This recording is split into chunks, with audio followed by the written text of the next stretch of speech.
Have you ever been judged before you even said a word? Imagine being an 11-year-old girl, standing quietly in first class, holding a boarding pass your father bought with pride, only to be told you don't belong there. What would you do if someone stole your seat and your dignity right in front of everyone? This isn't just a story about a flight. It's about a moment when silence could either break you or become your greatest strength. It's about a young black girl who refused to let prejudice define her, and a father whose calm power reminded the world what justice truly looks like. If it were you humiliated, cornered, surrounded by eyes that looked away, would you fight back or would you rise above and let truth do the speaking for you? Because sometimes one act of courage can ground more than a plane. It can ground an entire system built on bias. Stay with us as we uncover how a single call from a father turned humiliation into history.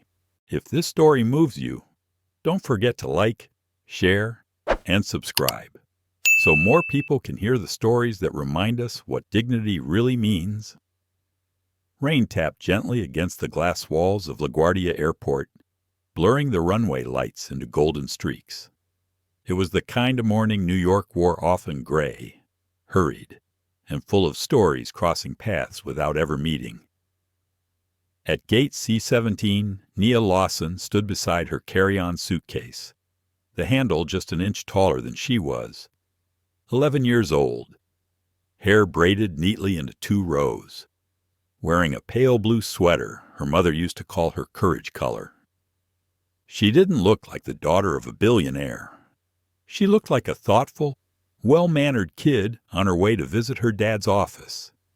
Beside her, Martha Hill, her father's longtime assistant, scrolled through her phone while keeping a protective eye on Nia.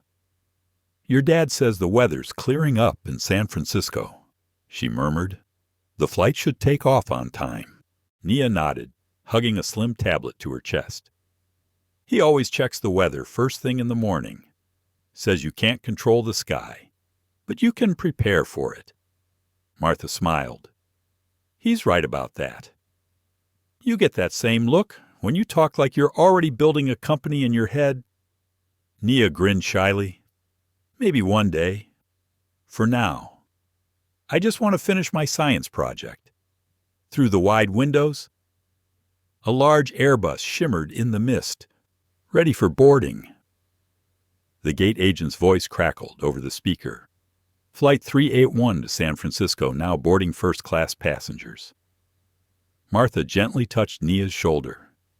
"That's us, sweetheart." They walked toward the gate, passing rows of people, some on calls, some half asleep, others glancing up at the sight of the young girl walking confidently ahead. As they reached the front, the gate agent smiled politely. "No, good morning. Boarding passes, please." Martha handed them over. The scanner beeped green. "Thank you, Ms. Hill. And this must be Miss Lawson. You're in seat 2A, first class." Nia nodded with quiet pride. "Yes, ma'am." She had flown plenty of times before her father's business required constant travel, but he'd always taught her the same rule. Politeness isn't weakness, it's armor. They stepped into the jet bridge, where the hum of the engines grew louder, vibrating through the metal floor. The smell of coffee and jet fuel filled the air. Nia loved that smell. It reminded her of the times her father used to carry her through airport terminals, whispering that planes were metal birds chasing sunrise. Inside the cabin, the flight attendants greeted passengers with well-rehearsed smiles. First class shimmered in quiet luxury leather seats, champagne glasses waiting on silver trays, soft jazz playing through hidden speakers. Nia turned to Martha. "I can find my seat. Dad said I should try to be independent." "All right, young lady," Martha said, smiling. "Seat 2A. I'll be right behind you in 3C." Nia walked down the short aisle, suitcase rolling softly behind her. But then she stopped. In her seat, 2A sat a man in his 50s, white, sharply dressed, with a silver watch that caught the cabin light. His briefcase rested on her tray table, his laptop already open. Nia hesitated.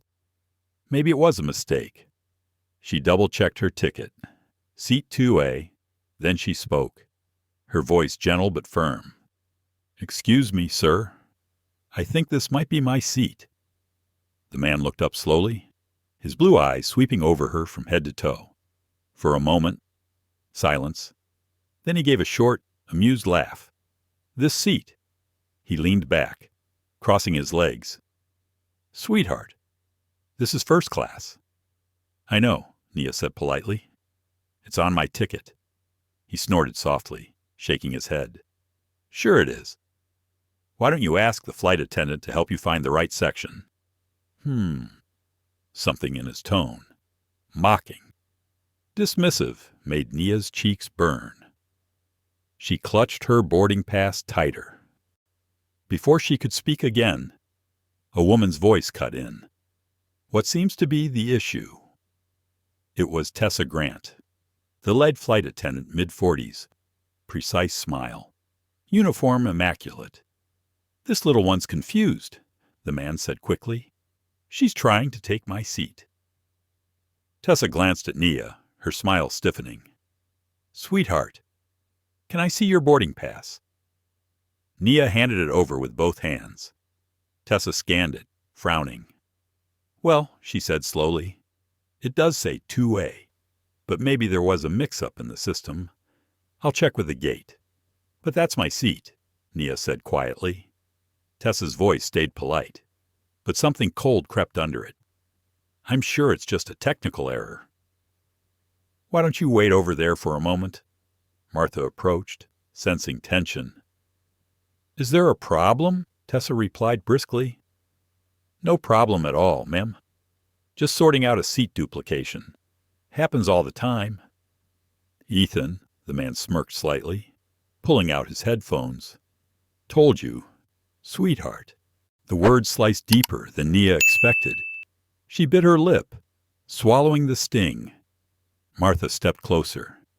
"Miss Grant, I assure you, this child's ticket was booked weeks ago by Mr. Malcolm Lawson." The name made Tessa's brows lift for half a second, then smooth again. "I understand, ma'am, but please allow me to handle it."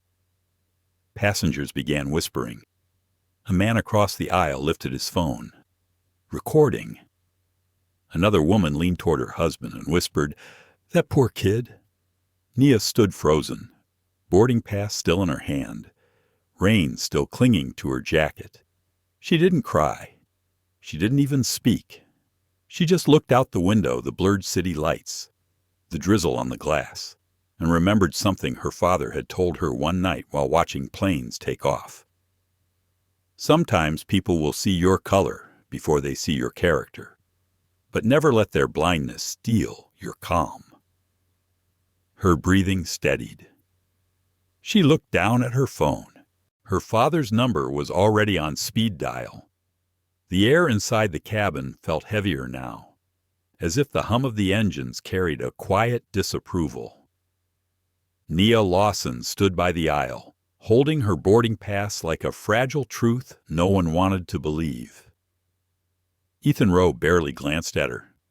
He had already adjusted his seat, plugged in his headphones, and tilted his glass of sparkling water. The faint smirk on his lips told her everything he believed this was over. But the silence that followed was louder than anything else. Passengers nearby pretended to scroll on their phones, though every eye flicked between the girl and the man. Some looked away out of discomfort, others out of guilt. Tessa Grant returned from the cockpit with a tablet in her hand. "Mr. Rowe, Miss Lawson," she said carefully, "there appears to be a duplicate in our system. We're verifying the ticketing data. It will only take a few minutes." Ethan didn't look up. "No problem. I'm sure we'll find she's supposed to be somewhere else." His tone carried a hint of amusement, as if the entire situation was a small inconvenience to his morning. Nia tried to keep her chin steady. "My father booked this seat weeks ago," she said softly. Tessa gave a patient smile that wasn't really patient. "Of course, honey. But systems can glitch. Why don't you take a seat over there while we sort this out?" "I'd prefer to stay here," Nia replied, voice calm but firm. Martha Hill, standing a few feet behind, stepped forward. "Miss Grant, if I may, this isn't a glitch.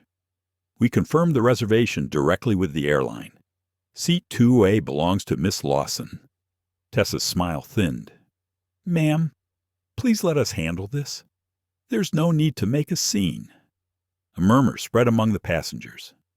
The woman in 2C leaned over. "Let the kid sit down," she whispered loudly enough for several rows to hear. Ethan removed one earbud and turned toward her. "Excuse me. This isn't about race. It's about rules." "Funny," the woman replied. "Rules always seem to bend for people who look like you." Ethan's jaw tightened. The muscles near his temple pulsed. "You don't know who I am," he said sharply. "No," she answered, "but I know what this looks like." Nia felt her heart hammer in her chest. She wanted to disappear, to sink into the carpet and vanish from all the staring eyes. Yet somewhere deeper inside, a small flame burned quiet but steady. She turned to Tessa again. "Can I please just sit in my seat until you confirm?" Tessa hesitated, clearly torn between following protocol and avoiding confrontation. Before she could respond, the captain's voice came through the intercom. "Ladies and gentlemen, we're waiting on final clearance from the ground team. Please remain seated for a few moments." The seatbelt lights blinked back on. Martha placed a reassuring hand on Nia's shoulder. "Let's wait right here. Your father will want to know what's happening." At the mention of her father, Ethan looked up, finally paying attention. "And who exactly is your father, sweetheart?" There was a faint chuckle behind the question, but the undertone was sharp. Nia hesitated. "Malcolm Lawson." Something flickered in Tessa's eyes recognition, but Ethan simply scoffed. "Malcolm Lawson, that supposed billionaire with the tech company." "Right." He gave a low laugh. "Next you'll tell me you own the airline too." Several passengers shifted uncomfortably. Martha's eyes narrowed, but she stayed silent. Knowing Nia didn't need saving, she needed space to stand her ground. Nia looked straight at him. Her voice didn't rise. It didn't shake. It carried the kind of calm that made people listen. "I don't own the airline," she said, "but my dad built most of the software that keeps it running.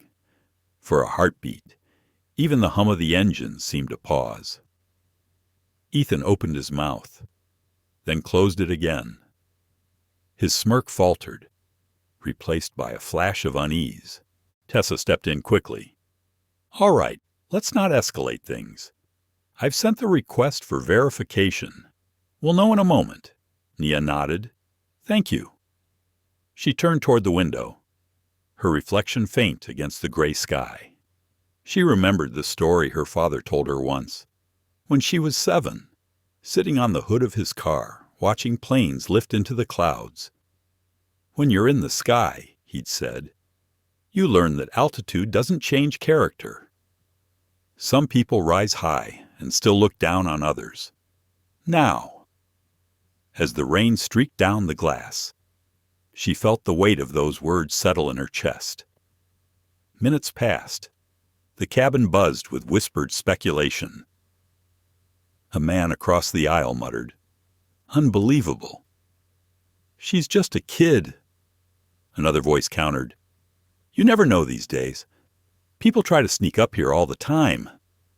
Every comment felt like a needle pricking her confidence, but Nia stayed still. Finally, Tessa's radio crackled. She listened, nodding quickly, then froze, Her hand tightened around the device. "Copy that," she said quietly. Martha noticed the change in her expression. "What is it?" Tessa looked uneasy. "They're saying there's no record of a double booking, but also no record of Mr. Rowe's payment." Ethan straightened. "That's ridiculous. My company handles our corporate travel. Call them." "I will," Tessa said, voice carefully neutral. "But until we clarify this, I need both of you to remain calm."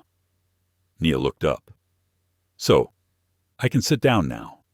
Tessa hesitated, glancing at Ethan. He glared back, unwilling to move. "I think it's best we wait just a few more minutes," Tessa said at last. Martha exhaled slowly. "That's enough. Nia, come with me." She guided the girl a few steps down the aisle to a jump seat near the galley. Nia sat quietly, folding her hands in her lap. Through the narrow gap between seats, she could still see Ethan lounging where she should have been. He was talking to another passenger now, gesturing with exaggerated frustration. "Kids these days," he was saying, loud enough for half the cabin to hear, "think they can buy respect." Nia looked away. She didn't notice the flight attendant at the rear discreetly filming the exchange. She didn't know that within minutes, that clip would start trending on social media under a single caption, "Seat 2A." All she knew was the hollow feeling settling in her stomach, a mix of sadness and quiet disbelief. The captain's voice returned over the speaker. "We've been asked to hold position for an additional 10 minutes. Thank you for your patience." Martha checked her watch. "Something's happening," she murmured. Nia nodded faintly. She could feel it too. The air had changed again, not heavy this time, but charged, like the moment before a storm breaks. Her phone buzzed softly in her pocket.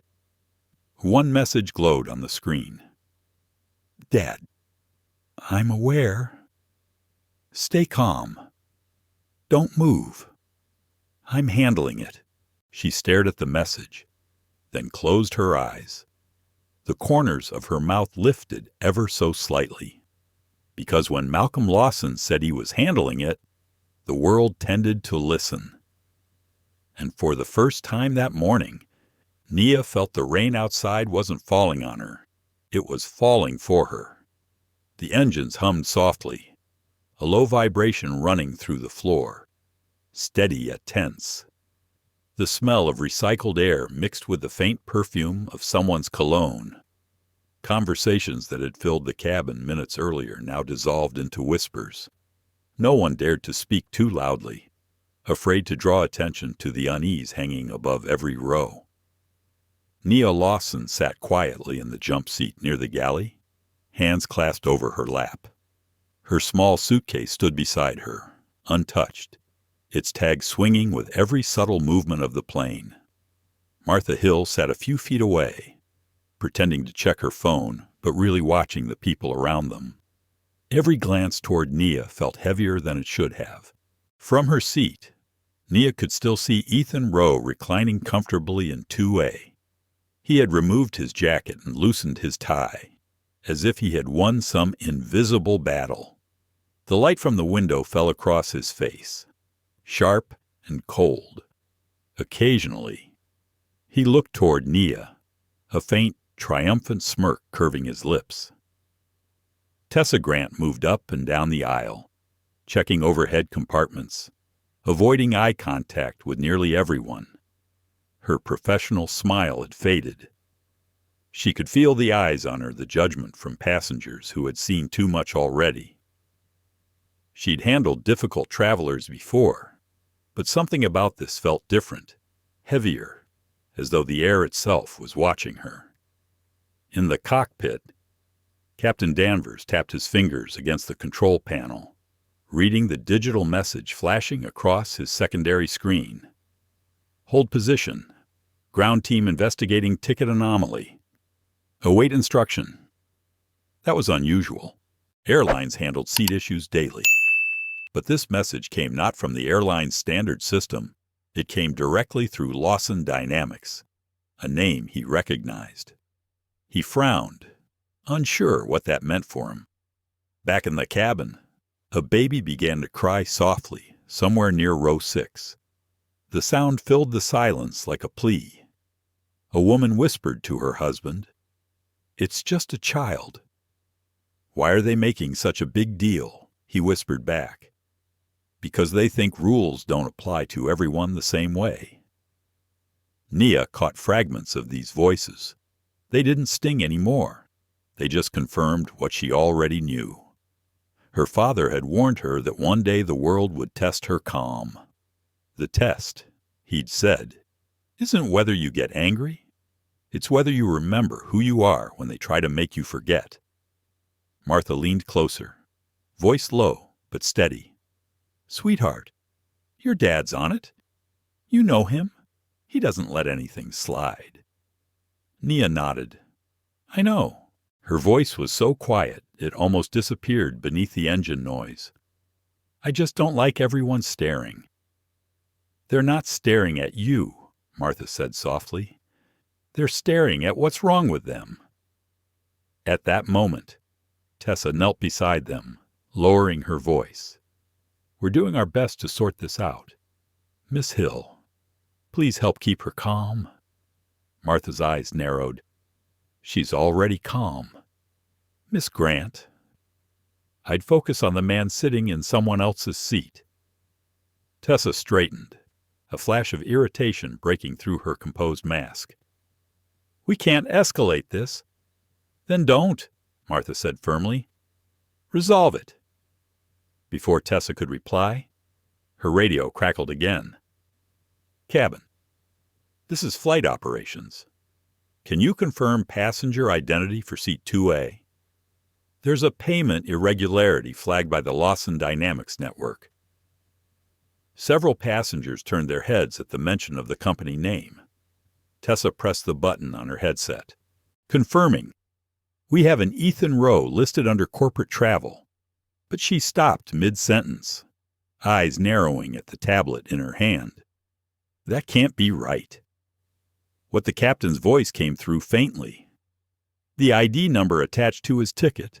It's invalid." The cockpit went silent for 3 beats.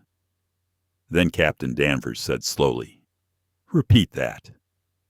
"I said invalid. It's a fake booking ID."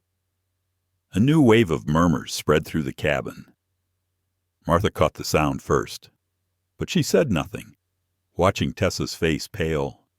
Ethan, hearing the whispers, sat up straighter. "What's going on?" Tessa tried to regain her composure. "It's probably a glitch." "Don't worry, Mr. Rowe." But the tremor in her voice betrayed her. Nia tilted her head slightly, studying the man who had humiliated her. His fingers drummed nervously against the armrest now. The arrogance in his posture had softened into uncertainty. The captain's voice came again, louder this time. "We're going to hold boarding. Please remain seated. Ground control is requesting we pause all movement." Passengers exchanged looks. A woman muttered, "Pause all movement. What's that supposed to mean?" Ethan leaned forward, annoyance sharpening his tone. "This is ridiculous. I have meetings in San Francisco." Martha gave a low laugh under her breath. "You might want to reschedule, sir." Tessa ignored her and moved briskly toward the cockpit. As she disappeared behind the door, the cabin fell quiet again. Outside, the rain intensified, striking the windows in quick bursts like impatient fingers. Nia closed her eyes. She didn't want to feel triumph. What she wanted was understanding something simple, like an apology, something human. She thought of her father again, sitting in some glass-walled office high above the city, watching data streams on glowing screens. He would be calm now, deliberate, already pulling strings she couldn't see. He never raised his voice. He simply pressed the right button, and the world shifted. Her phone buzzed again. Another message. "Dad." They'll come to you soon.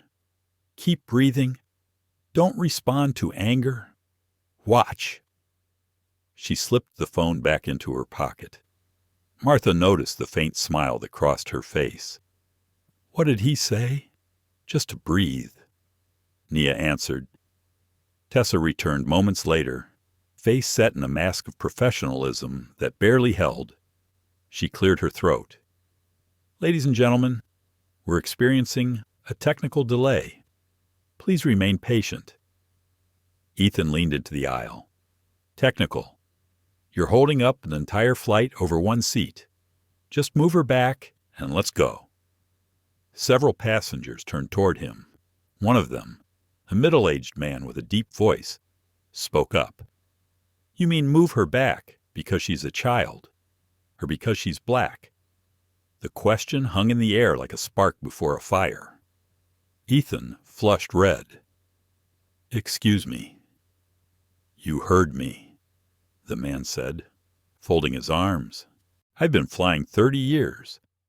I've seen a lot of things, but I've never seen a kid with a valid ticket treated like this. A younger woman nearby nodded. It's disgusting. Tessa tried to intervene.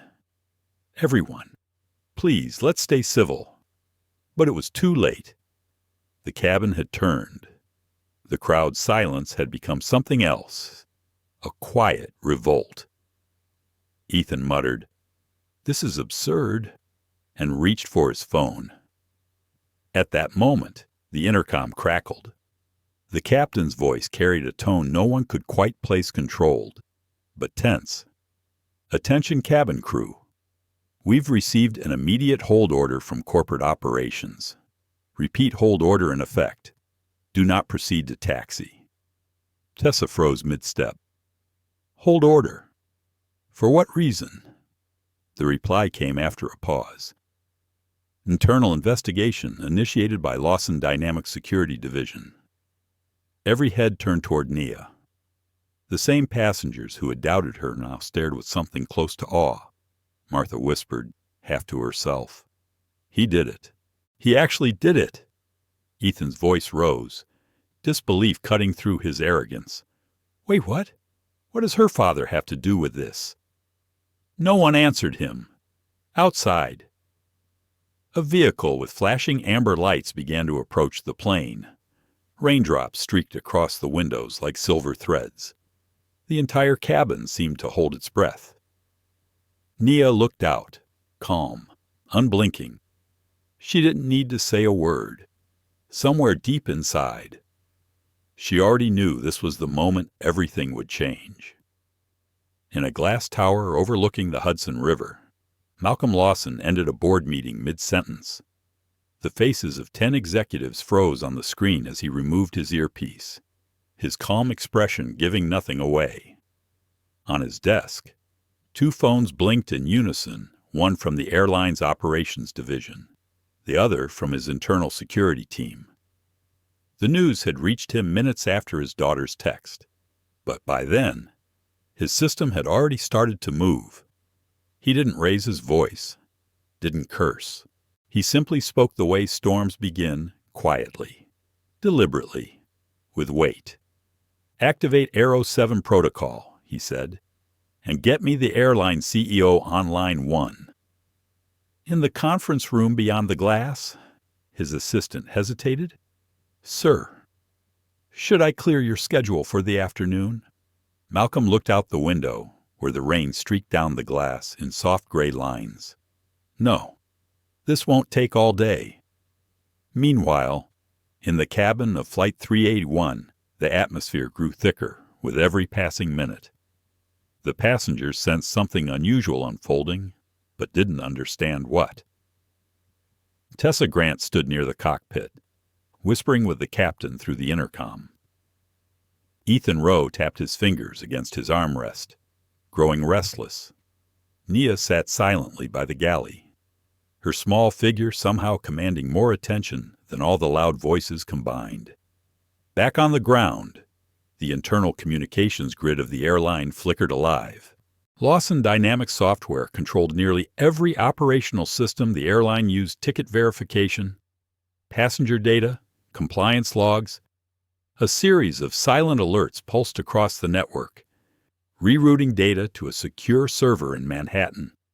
Within seconds, Malcolm had the full incident log in front of him, the passenger manifest, seat assignment history, and a time-stamped transcript from the flight crew's communications. His jaw tightened slightly as he read. At that same moment, the airline CEO, Harold Jensen, answered the call in his downtown office. "Malcolm," he began nervously. "I was just about to reach out." Malcolm's tone remained calm, measured. "There's a child being denied her seat on one of your flights. Harold, my child." There was a pause long enough to make the air itself feel fragile. "My God," Harold said at last. "I had no idea." "You will ground the aircraft until my team resolves the situation," Malcolm interrupted. "And I suggest you observe carefully, because what happens next will define your company's culture, not your press statements." He ended the call before Harold could reply. Then he turned to his head of operations. "I want every communication on that aircraft recorded. Every word, every decision, and patch me into the cockpit channel." Within moments, the captain's headset crackled with a new connection. "Captain Danvers," a voice said through static. "This is Malcolm Lawson of Lawson Dynamics." Danvers stiffened in his seat. "Mr. Lawson?" "Sir, yes. We've received the hold order. We're cooperating fully." Malcolm's tone was steady, almost soft. "Thank you, Captain. I understand you're in a difficult position, but I need to be sure my daughter remains safe and undisturbed until we arrive." "Understood, sir. I assure you she's perfectly safe. We're just dealing with a bit of confusion here." Malcolm's reply came like a low current through the line. "Confusion is what happens when protocol forgets its conscience. Keep the aircraft grounded. My team will meet you shortly." Danvers swallowed hard. "Yes, sir." When the call ended, the cockpit fell silent. Tessa stood frozen near the door, having heard fragments of the conversation through the open channel. She felt a tremor of realization she wasn't dealing with an ordinary passenger, and she wasn't just dealing with a misunderstanding anymore. Back in the cabin, passengers exchanged whispers. "Did you hear that he said Malcolm Lawson? Isn't that the guy who owns half the aviation software in the country? That's his daughter." Ethan's face had gone pale. He pulled out his phone, scrolling furiously through his inbox, trying to find a copy of his itinerary, some proof that would make this nightmare vanish. His throat tightened as he realized there was none. The ticket had come from an associate, a favor through a travel contact who often bent the rules.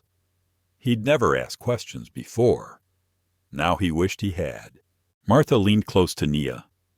"Sweetheart, your dad's on the line with the pilot. Everything's okay." Nia nodded, her voice barely above a whisper. "I know." She looked toward the front of the cabin. Tessa was walking back slowly, her expression unreadable. The hum of the engines had softened to a low sigh, like the plane itself was waiting for permission to exhale. Tessa stopped beside Ethan's seat. "Mr. Rowe," she said, "could I see your ID? Please." He frowned. "Why standard verification?" she said. "Just routine." He hesitated, then handed her his license with a sharp motion. She studied it, her brows tightening slightly. "Thank you.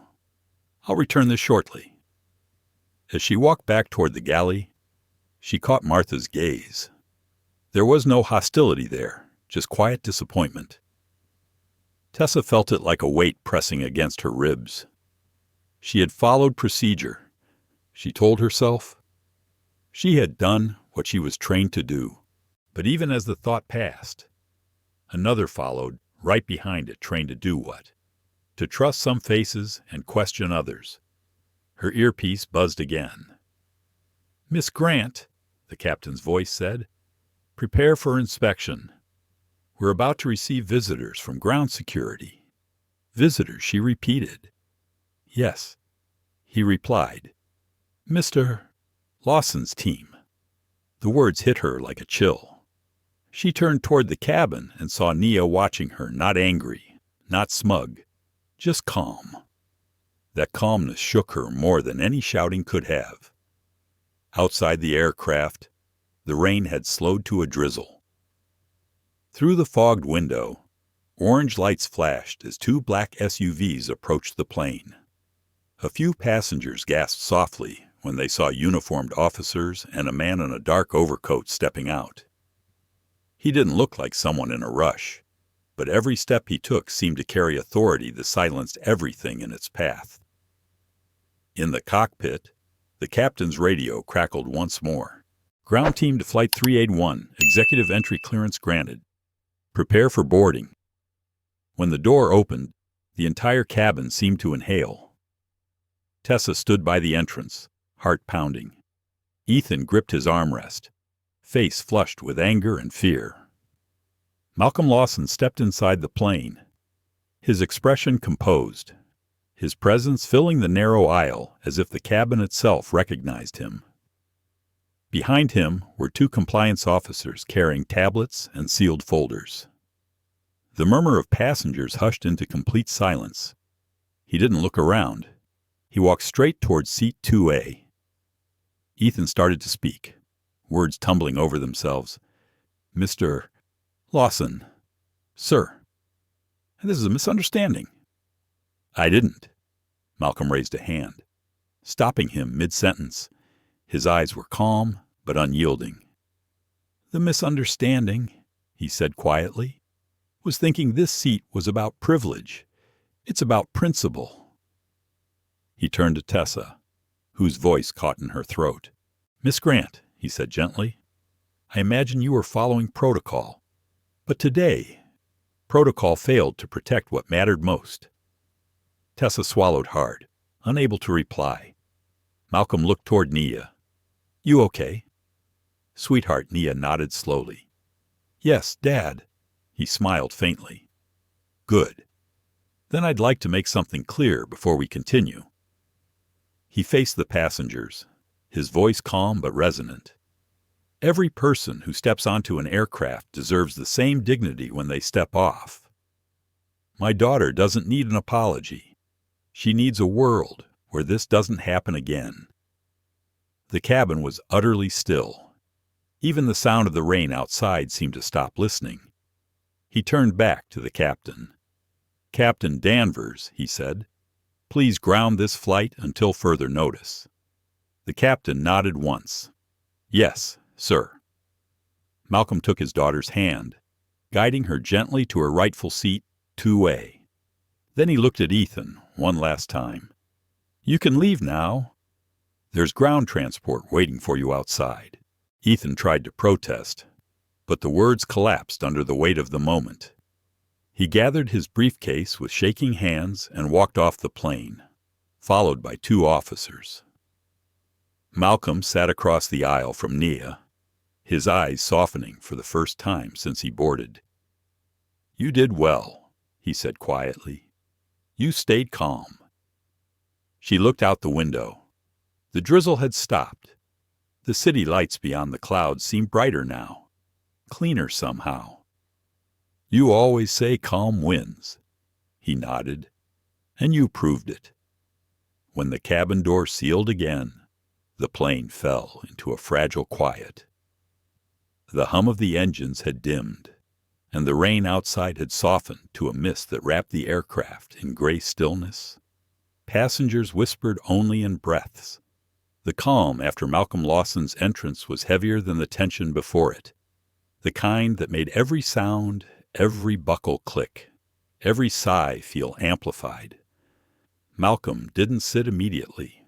Instead, he spoke quietly to the two compliance officers who had followed him in. One, a woman with calm eyes named Dr. Patrice Vale, held a tablet glowing faint blue. Record full incident sequence, Malcolm said softly. Visual, audio, crew communication logs. Doctor? Vale nodded. Already active, sir. Malcolm glanced toward Tessa Grant. Miss Grant, I'll need you and your captain to step forward with us for review. We'll keep it brief. Tessa hesitated, her throat dry. Yeah, sir. Captain Danvers led them into the cockpit, closing the door behind them. The narrow space felt even smaller under the weight of what was happening. The soft, blinking lights reflected off Malcolm's face as he stood beside the captain's chair. Danvers tried to maintain composure. Mr. Lawson, I've grounded the aircraft as requested. My crew is cooperating fully. I appreciate that, Malcolm replied. I also understand how chain of command works. Oh, which is why I'd like to clarify where that chain snapped. He motioned to Dr. Vale, who tapped her tablet. Instantly, the cockpit's small monitor displayed a playback audio from the earlier moments of the flight. Ethan's voice, sharp and entitled, filled the space. This seat must be a mistake. You can't expect me to sit in economy. Then Tessa's voice followed, hesitant but compliant. Sir, please give me a moment. I'll resolve this. And finally, the moment that made everyone shift uncomfortably. Young lady, you'll have to move for now while we confirm. The playback ended. The silence that followed was absolute. Malcolm's tone was calm, but his words carried a quiet weight. I've heard this tone before hundreds of times. In boardrooms, in negotiations. Always polite, always procedural, and always costing someone their dignity. Tessa's lips parted, but no words came. The captain's fingers tightened on the throttle lever, though the plane wasn't moving. Malcolm continued. The irony is every system you rely on here, every digital protocol that keeps this aircraft safe, came from Lawson Dynamics, which means every log, every voice file, every passenger interaction flows through my servers. Danvers' eyes widened slightly. Then you already... Yes, Malcolm said simply. We already know what happened, but I needed to see if you did. Tessa swallowed hard. Sir, I thought I was following policy. Policy doesn't absolve responsibility, Malcolm said gently. When rules harm people, good employees speak up. Otherwise, you're just maintaining the problem. She looked down, shame burning through her composure. I understand, sir, and I was wrong. For the first time, Malcolm's voice softened. That acknowledgement matters more than you think. Most never get there. He turned toward the captain. Captain Danvers, we'll be landing this plane at Terminal 4. The passengers will deboard there after a full review by my team. You and Miss Grant will remain for debriefing. Understood. Danvers nodded. Understood, Mr. Lawson. As they exited the cockpit, Tessa paused near the door. She looked at Nia, who sat quietly in 2-0, staring out the window. For a fleeting second, their eyes met. The look wasn't hostile. It was something closer to forgiveness, or maybe understanding. In row 3, an older passenger, a gray-haired woman named Mrs. Klein, leaned toward another traveler. That little girl, she whispered, handled herself better than most adults I've seen. Nia heard it, and a faint smile touched her lips. She wasn't smiling out of pride, though. It was relief. Relief that someone saw her for who she was, not what they assumed. Malcolm returned to his seat across the aisle. He finally allowed himself a breath, deep and steady. The tension in his shoulders eased, if only slightly. He looked at Nia. You did nothing wrong. Remember that.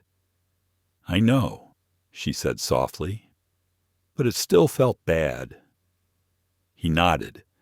That's the part people don't understand. Even when you win, injustice leaves a bruise.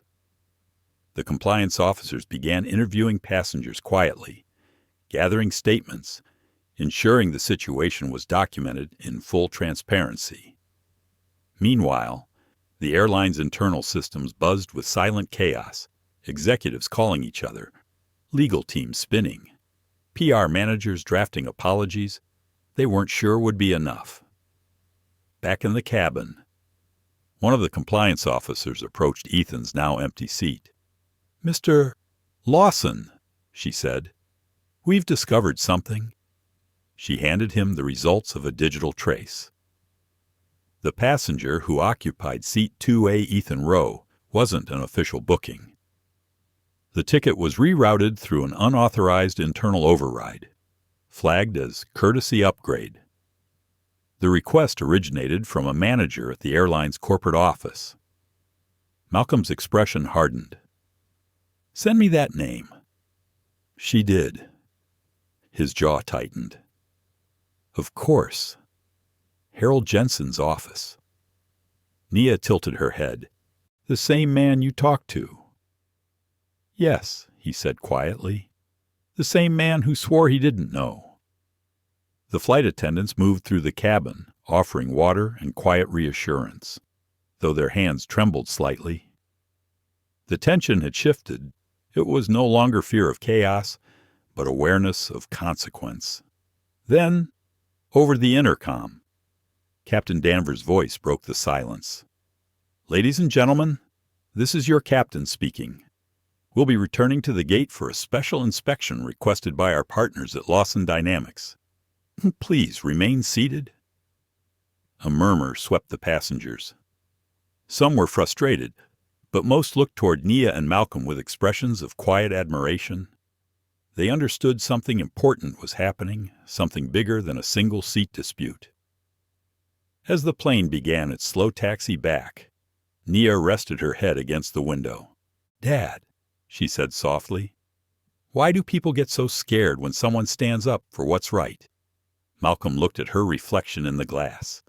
"Because it reminds them they could have spoken up too, and didn't." She turned toward him. "You always make them listen." He smiled faintly. "Only because I don't raise my voice." The engines hummed lower as they approached the gate. Ground lights flashed across the windows, blue, orange, white. The compliance officers secured the documentation. Dr. Vale sending encrypted reports directly to Lawson Dynamics main servers. As the door opened, a wave of humid air swept in. Malcolm stood, his presence calm but commanding. Before stepping off, he turned to Tessa, who stood near the galley, her hands clasped tightly. "You'll have the chance to tell your side," he said gently. "And when you do, tell the truth, not what protects you, but what might change something." Tessa nodded, tears barely held back. "Thank you, sir." Passengers began filing out quietly, many offering Nia small smiles or words of encouragement as they passed. The atmosphere was different now, less of tension, more of collective awakening. When they finally stepped onto the jet bridge, Nia tightened her grip on her father's hand. "Do you think they'll really change?" Malcolm looked at her, his eyes tired but resolute. "They will, because now the world's watching. Outside, cameras had already gathered near the terminal windows.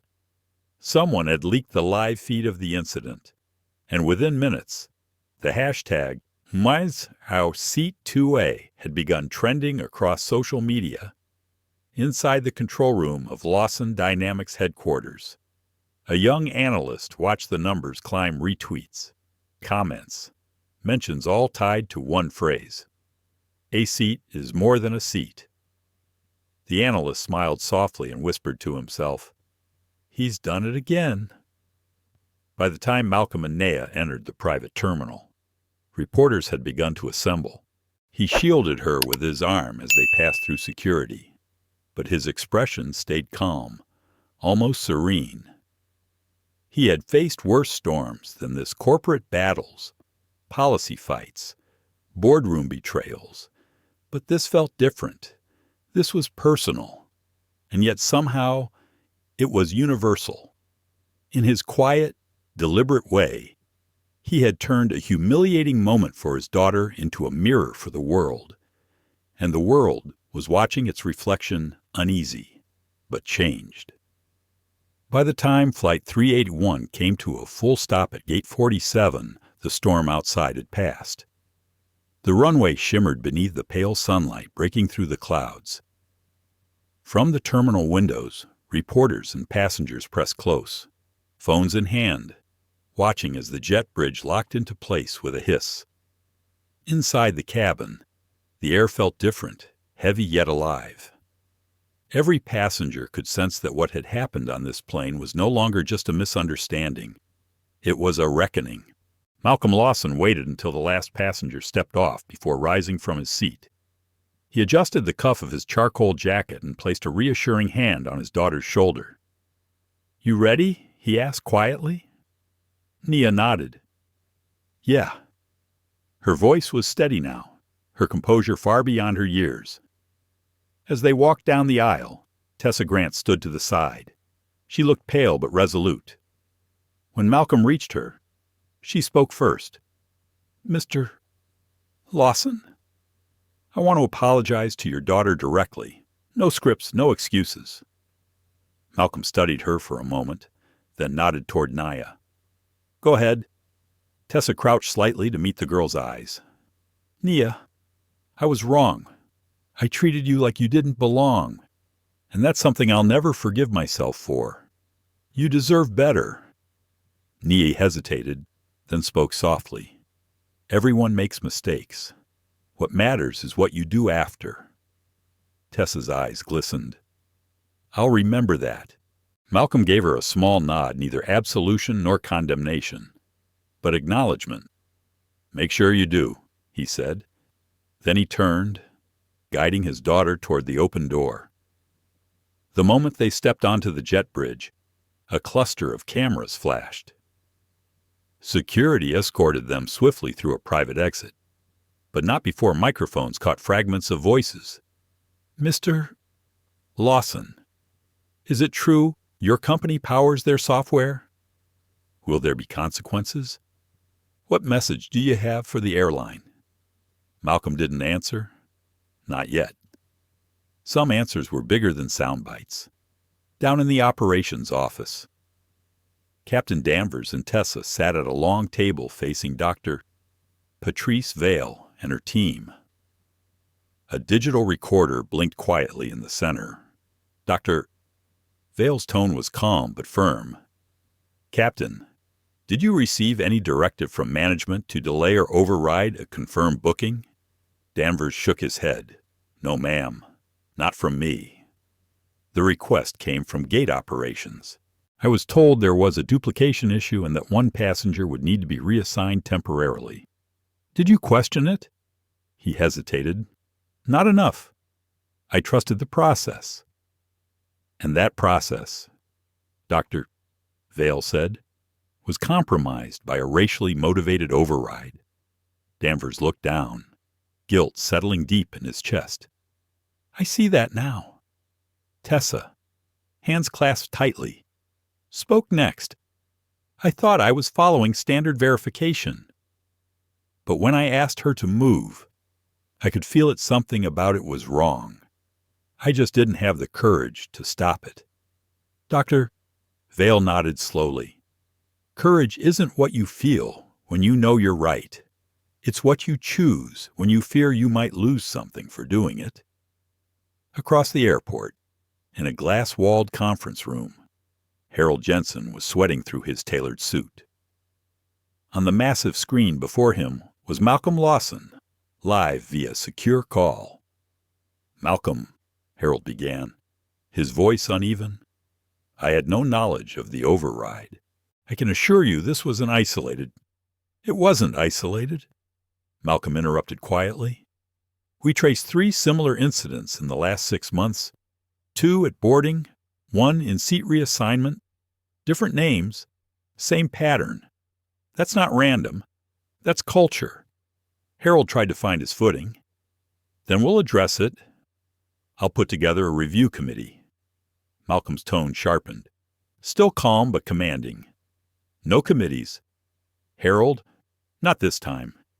You're implementing an external audit run by Lawson Dynamics Equity Division. Every complaint, every override, every procedural loophole will be reviewed publicly. And starting today, your staff will operate under the passenger equity mandate. Harold blinked. That's Malcolm. That's your system. Yes, Malcolm replied. And it's the only one I trust. There was silence on the other end of the call. Harold's reflection in the glass looked smaller somehow. Do you understand what this means for the company? He said finally. Malcolm leaned back in his chair, voice steady. It means your airline gets to prove that dignity isn't just for press releases. He ended the call without another word.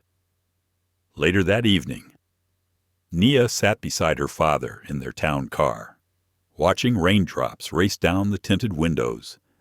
The city lights glowed faintly beyond, blurred by mist.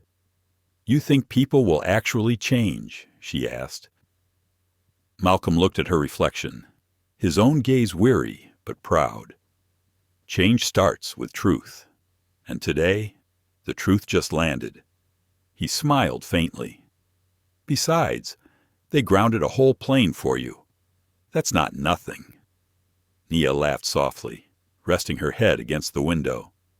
Guess that's one way to make a statement. But as she closed her eyes, Malcolm's thoughts lingered elsewhere, not on revenge, not even on vindication, but on what would come next. Because grounding a flight was easy.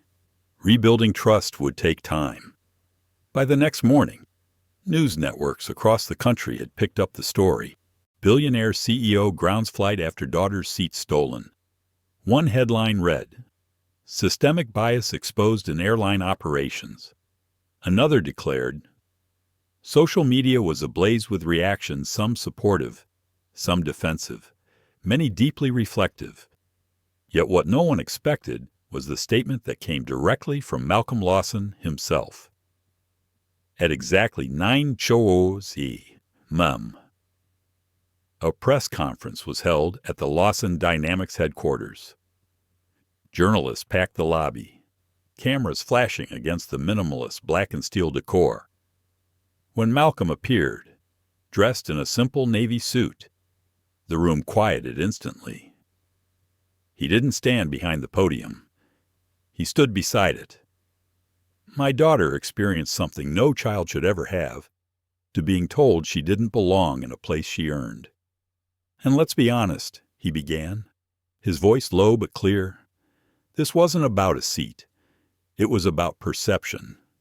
He paused, letting the silence breathe. We can't fix what we refuse to see. So today, we're not asking for apologies. We're demanding accountability. He outlined a series of immediate measures: public disclosure of discrimination cases within the airline industry, third-party monitoring by civil rights auditors, and the creation of the Passenger Equity Initiative, a joint program between Lawson Dynamics and major airlines to eliminate bias in service algorithms, training, and personnel decisions. Then he ended with a line that would echo across screens for weeks. Justice doesn't have to shout.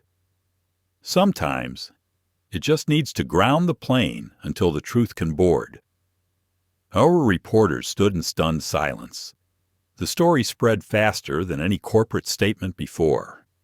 Within 24 hours, several airlines voluntarily joined the initiative, fearing public backlash if they didn't. Civil rights leaders praised the move as historic. Even skeptics admitted it was the kind of leadership that turned pain into policy. That evening, Malcolm returned home to find Nia on the porch swing, reading under the porch light. When she saw him, she smiled sleepily. You were on TV again? She teased. Was I, he said, sitting beside her. Hope I didn't look too serious. She grinned. You always do. He chuckled softly, leaning back. You know, sometimes I wish I could have just let it go. But then I remember you deserve a world that doesn't make you prove your worth every time you sit down. Nia looked up at the stars, just beginning to peek through the clouds. Maybe one day it'll be that world. He nodded slowly. Maybe one day. For a while. They sat in silence, the soft creak of the swing marking the rhythm of their thoughts. The air smelled faintly of rain and pine, the kind of clean that follows a storm. Inside, Malcolm's phone buzzed. He ignored it for now. Tonight wasn't about crisis or reform. Tonight was about something smaller, something human. A father and daughter sitting quietly after the world had watched them stand tall. And somewhere in the city, an airline executive stared at the new compliance protocol flashing on his screen, one that bore the signature of Malcolm Lawson himself. The title read, Passenger Dignity, first effective immediately. For once, there was no room for misunderstanding. 3 weeks later, the sky over New York burned gold as dawn broke. From 30,000 feet above the Atlantic, another Lawson dynamic system pulsed quietly inside a new flight, an unmarked test run between LaGuardia and Denver. It wasn't a coincidence. Malcolm Lawson was on board again, this time not as a father protecting his child, but as the architect of reform, quietly observing what his changes had wrought. The crew didn't know he was there. He preferred it that way. He sat in seat 3C, reading through a digital report on his tablet. The new passenger equity mandate had already reduced reported discrimination cases by 38% in its first week. Complaints that once disappeared into bureaucratic silence were now flagged directly to a human oversight team. But numbers, he knew, were just the surface. Real change lived in moments in how people acted when no one was watching. Across the aisle, a middle-aged woman fumbled with her overhead bag. The young attendant helping her, a trainee named Jamie Torres, smiled reassuringly. "You're okay, ma'am. Take your time." His tone was kind, steady, the kind that immediately eased tension. Malcolm watched him with quiet satisfaction. The training modules his team had designed were working. The empathy was real. Then, halfway down the aisle, a commotion began. A man in a navy blazer was standing, his voice sharp, irritated. "This can't be right. There's no way I'm next to him for 5 hours." The cabin fell silent. Passengers turned. The him in question was a young black artist named Marcus Reed Headphones in Sketchbook Open, barely aware of the hostility directed at him. The attendant tried to intervene. "Sir, please lower your voice. I paid for business class," the man snapped. "I'm not sitting next to Malcolm," stood before he even realized he'd moved. His voice cut through the cabin like calm thunder. "Next to what?" "Exactly." The man froze, recognition flickering in his eyes. "I didn't mean—" "Yes, you did," Malcolm said evenly. "You meant exactly what you said. And that's the point, isn't it?" Jamie Torres, the young attendant, looked torn. His training manual hadn't covered what to do when the most powerful man in aviation policy was standing in his aisle. Malcolm smiled faintly at him. "Go on, son. You're in charge here." Jamie swallowed and straightened. "Sir," he said to the passenger, "I'm going to ask you to sit down calmly. This cabin doesn't tolerate discrimination of any kind." The man's mouth opened in protest. "You were just about to violate airline policy," Jamie interrupted firmly. "If you continue, we'll have to report this as a Tier 1 incident." There it was, the language Malcolm had written himself. Tier 1. Zero tolerance. The man's bluster deflated. He sank back into his seat, muttering something under his breath, but quieter now. Malcolm gave Jamie a small nod. The young man's hands were shaking, but he held his ground. Courage, Malcolm thought, was rarely loud. It was simply consistent. When the cabin settled again, Marcus Reed looked up. "Thank you," he said quietly. Jamie nodded, still catching his breath.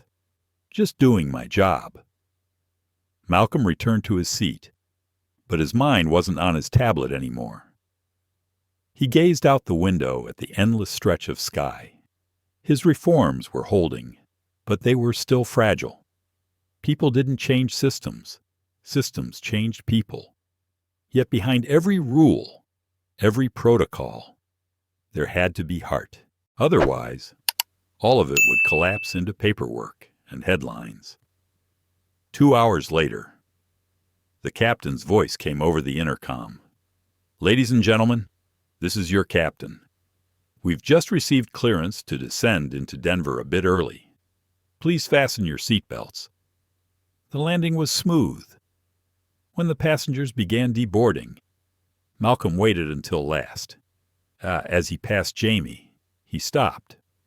"You handled that with integrity," he said. "What's your name?" "Jamie Torres, sir," the attendant said nervously. "Thank you." Malcolm smiled. "Keep that tone. Calm and fair, it'll take you far." Jamie blinked. You're Mr. Lawson, aren't you?" Malcolm paused at the doorway. "Sometimes," he said. "But today, I'm just a father making sure the sky's a little safer for his daughter." That night, in his Manhattan office, Malcolm replayed the cabin footage from the flight. His engineers sat around the table as the video unfolded. They'd been monitoring metrics, not moments, until now. "See that," he said, pointing to the screen. "That's why this works. You can't train empathy with slogans. You teach it by making courage the easiest option." One of the analysts, a young woman named Rima Patel, nodded. "It's spreading faster than we expected. Pilots, crew, even gate agents are asking for voluntary retraining." Malcolm leaned back, eyes thoughtful. "Then we've done more than fix an airline. We've started changing people's instincts." His phone buzzed. A message from Nia appeared on the screen. "Made a new friend at school today. Her name's Alyssa. She says her mom's a flight attendant who watched your press conference. She wanted me to say thank you." He smiled, typing back one word. "Always outside." The city lights glittered like a runway stretching to infinity. He thought of that day on Flight 381, the humiliation, the fury, the silence that had followed. Pain had turned into purpose, and purpose into progress. But the work was never finished. A knock sounded on his door. It was Dr. Patrice Vale, holding a file. "Preliminary audit from Jensen's airline," she said. "You'll want to see this." He opened the folder. Inside was a letter handwritten, not typed. It was from Tessa Grant. "Mr. Lawson," it read. "I've been through every bias training, every policy reform. But the real change started when your daughter looked me in the eye and forgave me. That moment followed me every day since. I've transferred to internal training. My goal is to make sure no one else repeats my mistake. Tell Nia she taught me more than any handbook ever could." Malcolm folded the letter slowly, his chest tightening in quiet emotion. "Send her my gratitude," he said softly. "Doctor," Vale smiled. "I already did." Weeks later, the ripple effect reached even higher. At a national aviation summit in Washington, Malcolm stood at the podium as representatives from dozens of airlines listened. Behind him glowed a simple phrase on the screen, "The Grounded Initiative," because every flight begins with respect. He began. "This isn't about blame. It's about balance. Safety isn't only mechanical, It's moral. The sky doesn't care what color you are, and neither should the system that lifts you into it. The applause that followed wasn't polite, it was powerful. Among the audience, Jamie Torres sat in uniform, invited as a guest speaker. Next to him sat Tessa Grant, now the lead ethics instructor for crew training, and at the very front row, Nia Lawson smiled at her father, pride shining in her eyes. When the summit ended, Nia ran up to him. "Dad, you did it," she said. Malcolm laughed softly. "No, we did. You and me. And every person who decided to see instead of assume." As they walked out together, the afternoon light spilled through the marble hall. The world wasn't perfect, it never would be, but it was better than it had been. And that was enough for now, because sometimes justice didn't roar through courtrooms or headlines. Sometimes it moved quietly at 30,000 feet, in the calm voice of a young attendant, in a child's forgiveness, in the steady conviction of a man who refused to raise his voice, but still changed the world. It was a crisp Saturday morning in spring when Nia Lawson stood at the edge of the runway. Her hair lifted gently by the wind. Planes took off one after another, the roar of engines echoing across the tarmac like a heartbeat. She was 17 now, taller, more poised, but still carried that quiet gravity that once silenced a cabin full of strangers. Her father stood beside her, hands in his pockets, watching her with quiet pride. "Hard to believe it's been a year," Malcolm said softly. Nia smiled faintly. "A year since the seat thing." He nodded. "Feels like yesterday, and forever ago at the same time." Behind them, banners fluttered in the wind. Today marked the official launch of the Lawson Scholarship for Aviation Equality, a joint initiative between Lawson Dynamics and the newly reformed Atlantic Air. The event had drawn media, crew members, and families from across the country. But for Malcolm, it wasn't about cameras or headlines. It was about legacy. The CEO of Atlantic Air, a young Latina woman named Renee Ortiz, approached with a warm smile. "Mr. Lawson, Nia, we're ready for your remarks." Malcolm looked at his daughter. "You want to go first?" Nia hesitated, nerves flickering for just a second. "Only if you stand with me." He smiled. Always. They stepped up to the podium together. The crowd quieted. Cameras adjusted focus. Nia took a deep breath and began. "A year ago, I was told I didn't belong in a seat that was already mine. And for a long time, I thought that moment would define me. But what I've learned since is that sometimes the moments meant to break us become the ones that rebuild us." Her voice carried, clear and sure. People leaned in, not because of who her father was, but because of how she spoke. "My dad didn't just ground a plane that day. He grounded an entire conversation in truth. And that truth is this: no one should ever have to prove their worth before they're treated with respect." Applause swelled gently through the crowd. Malcolm stood beside her, his eyes glistening, though his expression remained calm. She continued, "Forgiveness isn't weakness. It's choosing to build something better when you have every reason to burn it down. My dad taught me that. So this scholarship isn't about what happened to me. It's about what can happen next." She stepped back, and Malcolm took the mic. "My daughter just said everything I could have hoped to. So I'll keep this simple. Equality doesn't happen in policies, it happens in practice, in how we speak to people, how we look at them, how we choose to see beyond our fears." He paused, scanning the faces before him. "We built engines to conquer the sky. Maybe it's time we build hearts strong enough to keep us there." The applause rose higher, this time louder, warmer. When the speeches ended, Renee Ortiz approached them again, her eyes misty. "You know," she said, "we've had 100 diversity seminars, but none of them made people feel like this." Malcolm smiled. "That's because feelings build bridges logic can't." The rest of the afternoon passed in a blur of laughter, conversation, and quiet gratitude. Employees shared stories of how the reforms had changed their lives. Pilots thanked Nia for inspiring new training programs named after her. Flight attendants, many of them people of color, spoke openly about finally feeling seen. Among them was a familiar face, Tessa Grant, the former attendant who had once made the mistake that started it all. She approached hesitantly, clutching a small envelope. "Nia," she said softly, "I wasn't sure I should come."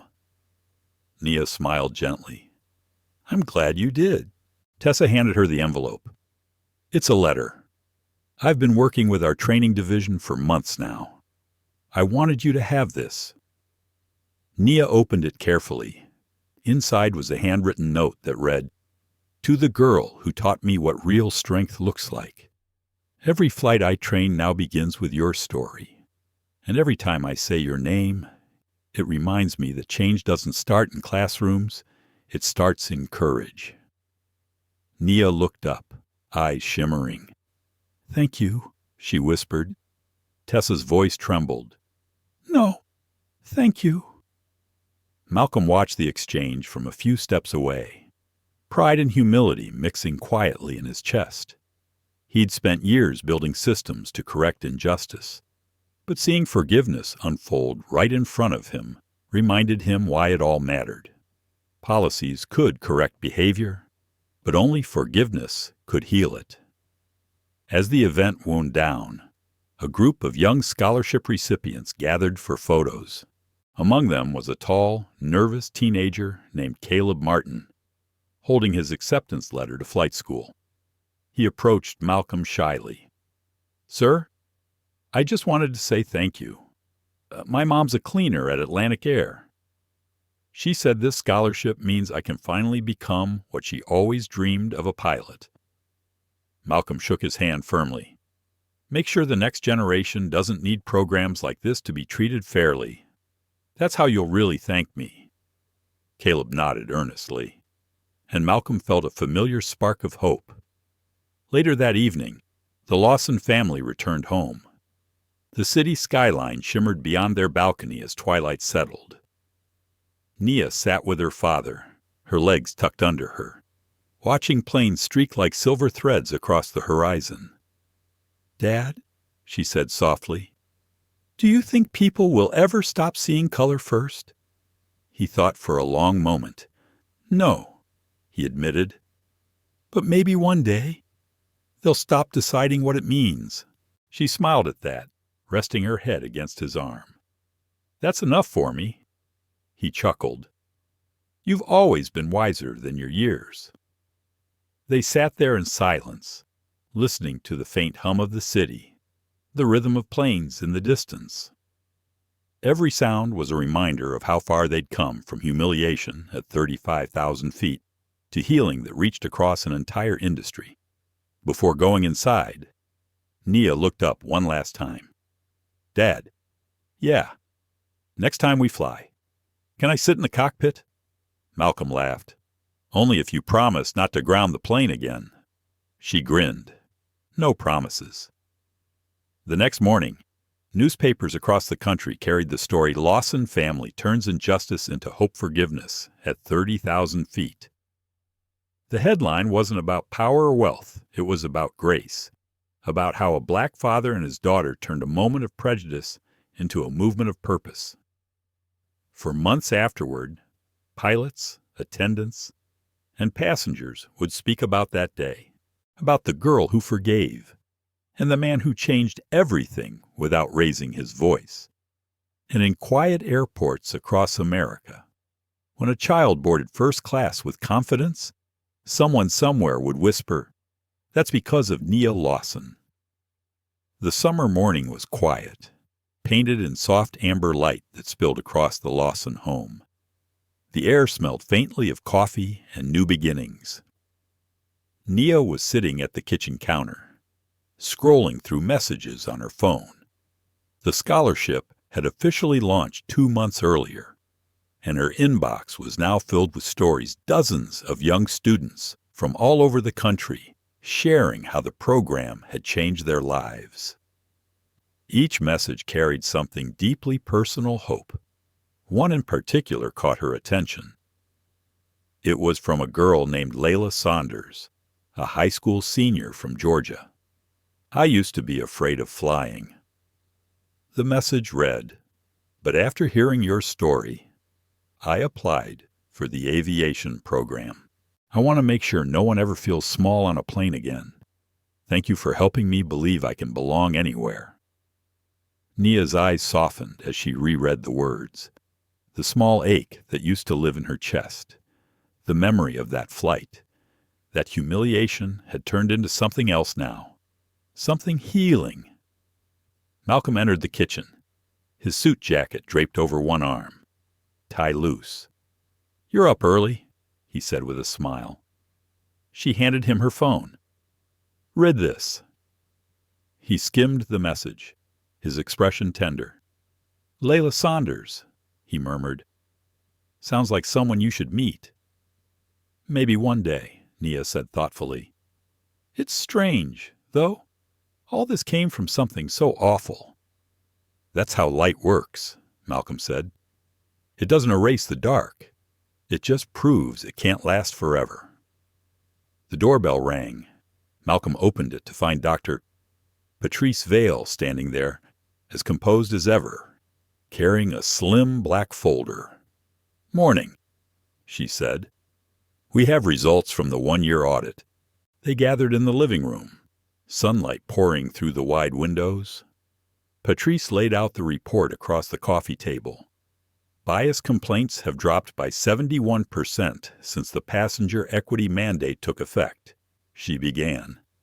"The most remarkable change isn't in numbers, it's in tone. Employees are writing about pride instead of fear." Malcolm nodded slowly, absorbing every detail, and Jensen's successor, cooperating fully. She said, "Renee Ortiz's leadership is solid. She's expanding the fair flight curriculum globally." Nia grinned. "So people are actually listening." Patrice smiled. "They're not just listening, sweetheart. They're learning." Malcolm leaned back, crossing his arms. "It's working faster than I thought. But we can't let it fade. Change needs maintenance like any engine." As if on cue, his phone buzzed. A message from an unknown number. "Mr. Lawson, this is Ethan Rowe." The name stopped him. The man who had stolen Nia's seat. The message continued. "I've spent the last year in counseling and volunteer work. I know I can't undo what I did, but I wanted to thank you for how you handled it. You didn't humiliate me. You taught me something I didn't know I needed to learn. If your daughter ever wants to meet, I'd like to apologize in person." Malcolm exhaled slowly. "Ethan," he said quietly. Nia's brow furrowed. He reached out. "Yes." He handed her the phone. "Read it." She read in silence, then set it down carefully. "What are you going to say? I'm not sure," Malcolm admitted. "Some lessons finish without a reply." Nia hesitated. Maybe forgiveness isn't about replies either. That night, Malcolm couldn't sleep. He stood on the balcony, the city lights shimmering like distant constellations. Somewhere beyond them, planes crossed the sky, each one carrying 100 stories, each story carrying a heartbeat. His reforms had reshaped an entire industry. But as he looked up at the glowing trails above, he realized something profound. Change wasn't about systems at all. It was about people choosing to see each other differently. One seat, one gesture, one choice at a time. He heard the sliding door open behind him. Nia stepped out, wrapped in a blanket. "You're thinking too loud again," she teased. He chuckled softly. "Maybe." She joined him, gazing at the sky. "Dad," she said after a long pause, "do you ever wonder why it had to happen to us all the time?" He admitted. "But maybe it didn't have to. Maybe we were just strong enough to turn it into something that mattered." She smiled faintly. Layla wrote that she wants to start her own airline one day. She said she'd call it Freedom Air. Malcolm's eyes warmed. Then we did something right. The following week, Malcolm flew to Washington for a closed session with aviation regulators, the agenda expanding the passenger equity mandate into federal policy. It was the culmination of months of lobbying, negotiation, and persistence. Inside the conference room, the officials listened as he spoke calmly, clearly, with that unshakable moral authority that made silence follow his words. "Regulations can make airlines fair," he said, "but only empathy can make them human. We can automate processes, audit performance, and enforce compliance. But if we don't teach people to look at every passenger as a story instead of a stereotype, we'll just be policing decency instead of nurturing it." When he finished, the chairwoman of the committee leaned forward. "Mr. Lawson," she said, "you've turned one of the industry's darkest moments into its greatest opportunity. The board votes next week. But between you and me, I think the skies are about to change for good." He smiled modestly. "Let's hope so." As he left the room, reporters gathered in the hallway, but Malcolm didn't stop for questions. His car was waiting outside, engine humming softly. He leaned back in his seat, eyes half closed, exhaustion finally settling in. When he returned home that evening, Nia was on the porch again, painting the sunset in soft watercolor strokes. "You were on the news," she said without looking up. "They said your speech made everyone clap." He laughed. "You believe everything you see on TV, only when it's about you." She set her brush down and looked at him. "You think it'll really pass?" "I think it already has," he said quietly. "Maybe not on paper yet, but in hearts." The sky darkened slowly, a deep purple stretching across the horizon. Nia picked up her finished painting and handed it to him. It was simple. 2 planes flying in opposite directions, their trails crossing in a perfect X against a fading sunset. Underneath, she'd written in small letters, "Every flight leaves a mark. Make yours kind." Malcolm looked at it for a long time. "You know," he said softly, "you might have just written the tagline for the entire program." She smiled. "Then maybe I should copyright it." He laughed, pulling her into a side hug. "You're your father's daughter." That night, as the city quieted, Malcolm received another message, this time from Renee Ortiz. It read, "We just completed our first global fair flight training. 42 countries, 200,000 staff. It's working. You started something bigger than any of us imagined." Malcolm stared at the screen, humbled. He typed back, "It wasn't me. It was a girl in seat 2A, outside." A plane roared faintly in the distance, its lights flashing against the night sky. He looked up, feeling something between pride and peace. It struck him that the sound wasn't noise anymore. It was music, a reminder that the echoes of that day would keep flying long after he was gone. And somewhere, high above the clouds, where no borders or biases could reach, the sky carried their story etched not in tragedy, but in transformation. The night before the anniversary of the incident, the city hummed softly beneath a pale moon. From his office window on the 52nd floor, Malcolm Lawson looked down at the lights of Atlanta spreading like a constellation. It had been exactly 1 year since that morning when the world stopped mid-flight, 1 year since his daughter. Nia stood trembling in seat 2A, facing humiliation and courage all at once. Now, the story had rippled across oceans, reshaping more than just an airline. It had reshaped hearts. The next morning, Malcolm and Nia stood at the terminal of Lawson Aviation's newest route, an inaugural humanitarian flight named the Equality One. It wasn't a luxury flight, but a mission. The aircraft gleamed in silver and blue, and beneath the cockpit window, painted in small but proud letters, was the phrase, "Every flight leaves a mark. Make yours kind." The ceremony was modest. No red carpet, no grand speeches, just quiet dignity. Families of scholarship recipients stood in rows, holding cameras, their faces full of hope. Reporters whispered near the gate, waiting for quotes that would headline the evening news. Nia adjusted her blazer nervously. "You think anyone even remembers what started all this?" she asked softly. Malcolm smiled. "They don't need to remember the chaos, baby. They just need to remember the change." As the boarding began, Nia and Malcolm were invited to sit in the same seats that had once carried so much pain, 2A and 2B. The air inside the cabin carried a hush of reverence, almost sacred. Passengers looked at Nia with warmth, some even with gratitude. One elderly woman reached out to touch her hand and whispered, "My granddaughter works for Lawson Air now. She says it's different better. Thank you."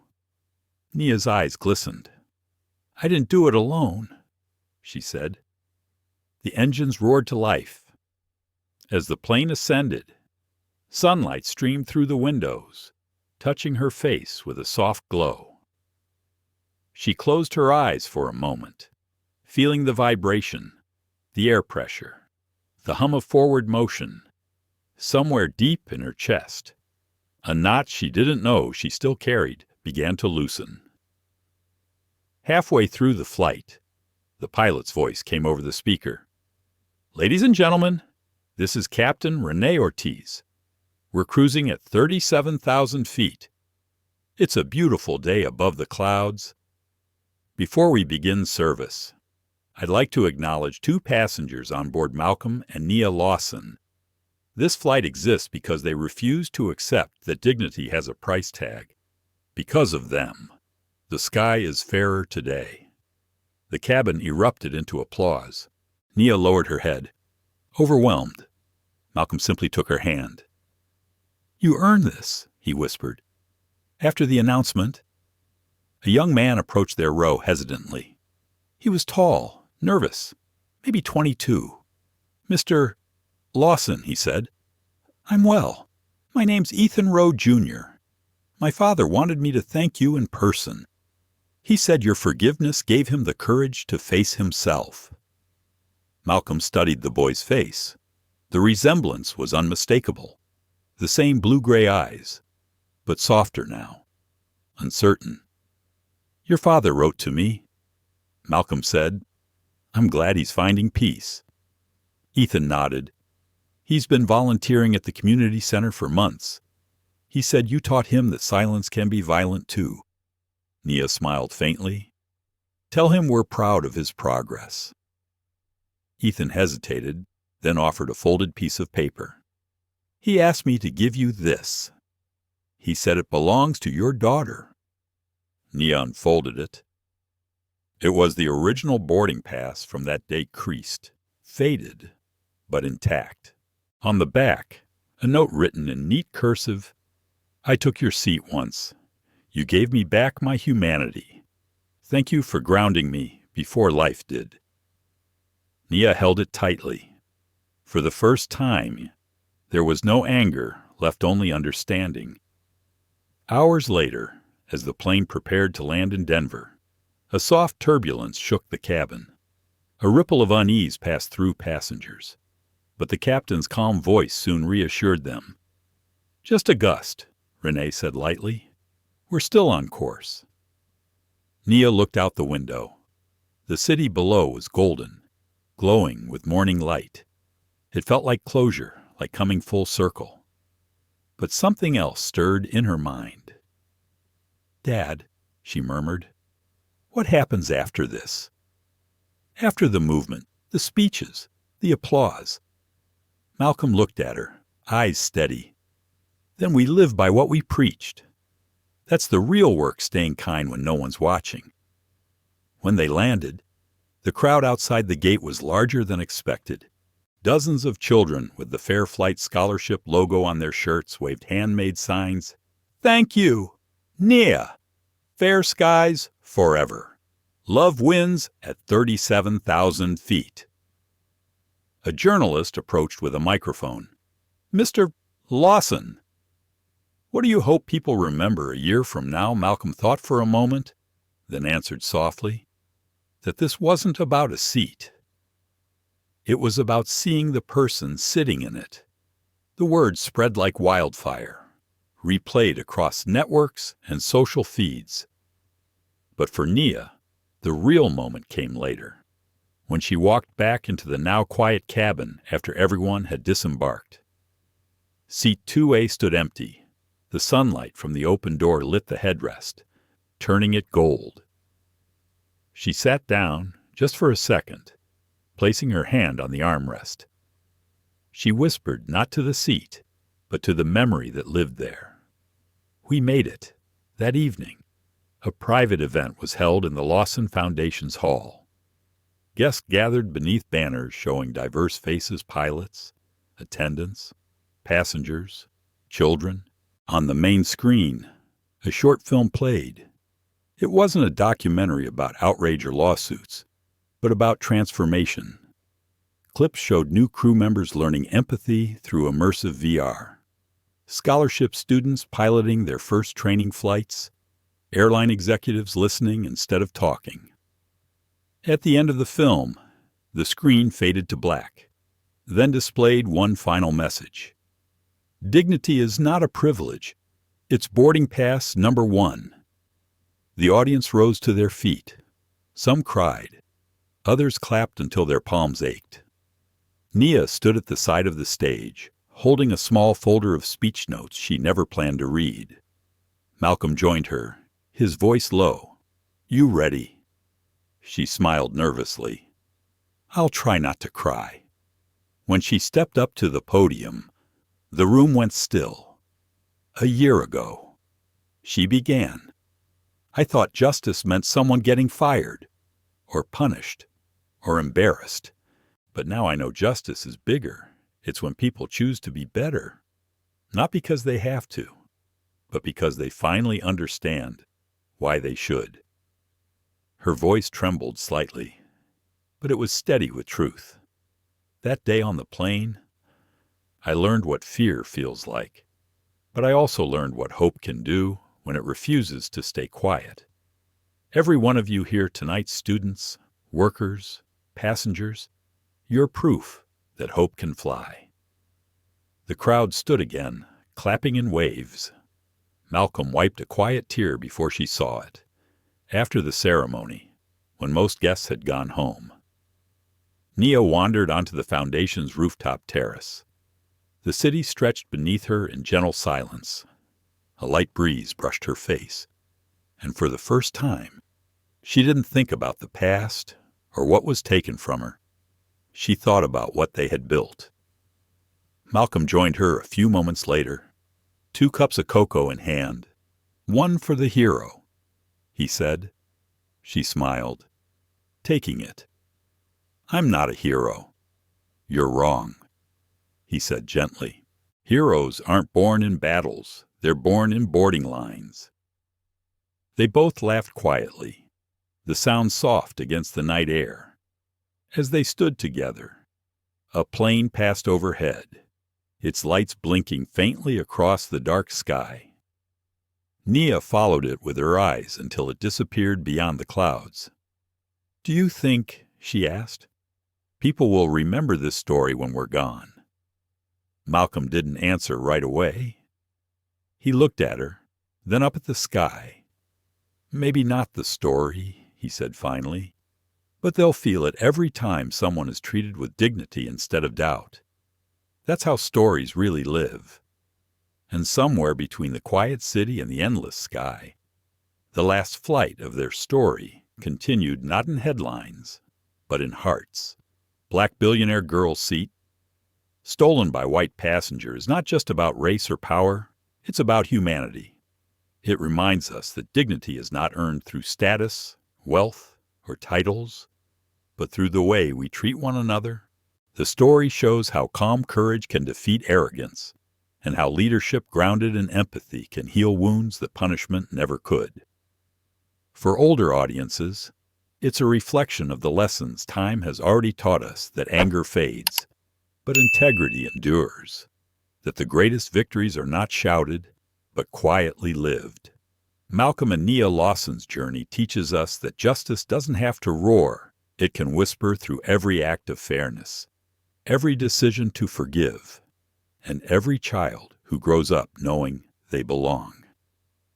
In life, we may not always control the seat we're given, but we can always choose how we sit in it, with grace, with strength, and with the certainty that our worth is not up for debate.